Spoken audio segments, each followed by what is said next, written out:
ក្រុមបាល់ទាត់ឈើតុំខេត្តពោធិ៍សាត់បានវាយបកតាមស្មើក្រុមបាត់ដំបង United 1-1ការប្រកួតកីឡាបាល់ទាត់ពានរង្វាន់ស្ដេចកមហាសេនាបតីរាជហ៊ុនសែនលើកទី19ឆ្នាំ2025-2026ល្ងាចថ្ងៃអង្គារនៅទីលានបាល់ទាត់សាកលវិទ្យាល័យបាត់ដំបងខេត្តបាត់ដំបងការប្រកួតនេះ3នាទីមុនបញ្ចប់វគ្គទី1កីឡាកររៀមពៅតបបញ្ចុះទីក្របបាននៅមុខឲ្យក្រុមម្ចាស់ផ្ទះបាត់ដំបង United ប៉ុន្តែនៅនាទីទី74ភ្ញៀវឈើតុំខេត្តពោធិ៍សាត់រកបានគ្រាប់បាល់តាមស្មើដោយការទាត់បាល់ពីនៃ11ម៉ែត្ររបស់កីឡាករឆាំប៊ុនឈីតពាក់ព័ន្ធចំណាប់អារម្មណ៍របស់ខ្ញុំចំណាប់តង់ទី1យើងធ្វើអត់បានល្អតែយើងកែប្រែតង់ទី2វិញព្រោះបញ្ហាតង់ទី1យើងបាត់បាល់ច្រើនបំផុតហើយបន្តមក transition ផ្សេងៗយើងយឺតហើយដដែលយើងនៅបន្តធ្វើជាមួយខ្វះខាតទៀតដែលយើងមានយើងធ្វើឲ្យភាសាររៀងរាល់បខាតហើយបន្តមកយើងត្រៀមការប្រកួតបន្តដូចគ្នាបើសិនជាអត់បានបាល់ពេលនាទីវាអាចបញ្ហាធម្មតាយើងព្រោះ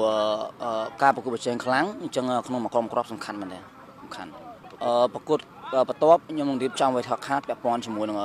ការលេងរបស់យើងព្រោះការលេងរបស់ពងឆ្នាំងការលេងតំបន់កណ្ដាលយើងល្អដល់ពេលពាក់ព័ន្ធជាមួយនឹងលេងបាត់ដំបងតំបន់កណ្ដាលយើងមានបញ្ហាច្រើនហ្នឹងសម្រាប់តង់ទី1តែតង់ទី2យើងមកសាឡើងវិញអញ្ចឹងយើងលំអិតបន្ថែមទៀតពាក់ព័ន្ធចំណុចហ្នឹងហើយចុងក្រោយហ្នឹងពាក់ព័ន្ធនឹងការបញ្ចប់ទីព្រោះបាល់ទាត់ចុងក្រោយយើងលេងបញ្ចប់ទីអញ្ចឹងយើងបញ្ហានោះកាត់ឡើងច្រើនព្យាយាមកែអស់លទ្ធភាពឲ្យប្រសើរឡើងវិញដោយសារក្រុមយើងបាន8បន្ទុកពួកយើងរំពឹងហើយក៏យើងប្រឹងប្រែងអស់លទ្ធភាពនៅប្រកួតដែលយើងមានអញ្ចឹងដំបូងមុននឹងយើងដល់វគ្គបន្តយើងត្រូវការពីប្រកួតបន្តរបស់យើងត្រូវការធ្វើប្រសើរទោះជាលទ្ធផលបន្ទុកយើងប៉ុណ្ណាក៏ដោយតែធ្វើប្រសើរជាងហ្នឹងដើម្បីត្រៀមខ្លួនសម្រាប់វគ្គបន្តដូចគ្នាសូមអរគុណសូមឲ្យអ្នកគ្រប់គ្រងទាំងអស់មកជួយគ្រប់គ្រងបាល់ទាត់ជាតិរបស់យើងឲ្យបានច្រើនទាំងការតាម live ឬការមើលផ្ទាល់ហើយជាពិសេសក្លឹបបាល់ទាត់ឈើតុំខ្ញុំដូចគ្នា